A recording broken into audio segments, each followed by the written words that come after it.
After the $5 million jewelry heist, I'm relaxing at a strip club. On the phone, I try to convince Tanisa to go somewhere nice with me. She realizes I'm at a strip club and says, "Grow up already," before hanging up. My mood is ruined. I get up and walk toward the exit. My eyes linger on the women. They're so sexy.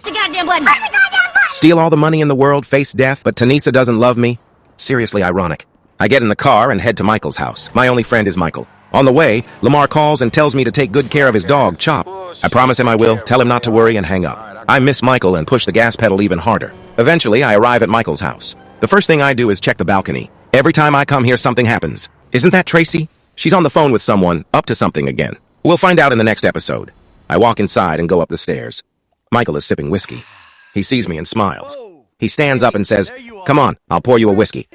We celebrate because we pulled off the heist of the year. Michael tells me Lester has fenced the jewels. "If we paid off our debt to Madrazo, this job is done," he says. "Cheers." We clink glasses. I take a sip of whiskey and suddenly someone I don't recognize walks in. Michael looks at Dave and says, "Haven't seen you in a while." Dave replies, "Michael, if Trevor finds out you're alive, you're Michael shrugs. "It's fine," he says. Dave gets pissed and turns on the TV. The news is covering the heist. Doing my job, and I say to this guy, "Hey, you gotta move these bikes." Michael turns off the TV. The shop pushes me over and says something like, "You forget thousands of things every day." Meanwhile, Trevor is working out, and the TV is still on.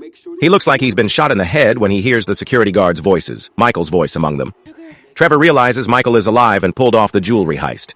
He gets furious and storms outside.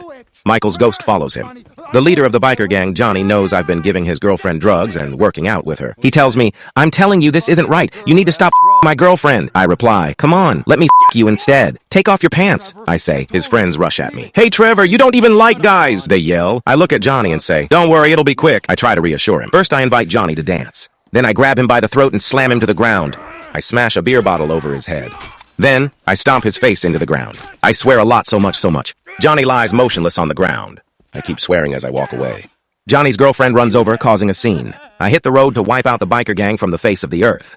After finishing off Johnny, I start hunting down every biker I can find. The gang wars begin. My friend Ron warns me that Ashley might betray us. "She's a total We need to kill her," he insists.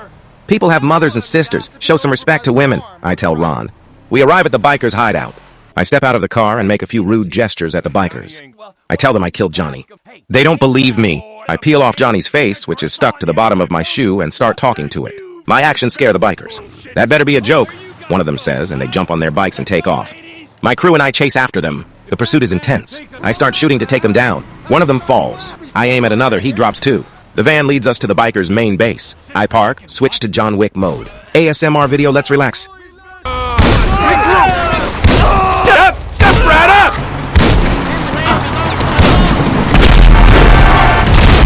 You forgot how to use your horn! Privileges! Understand your pain, friends! I'm here to off... Such a shame we got to kill Asshole! Gonna be on that hog much longer! Work for me, too!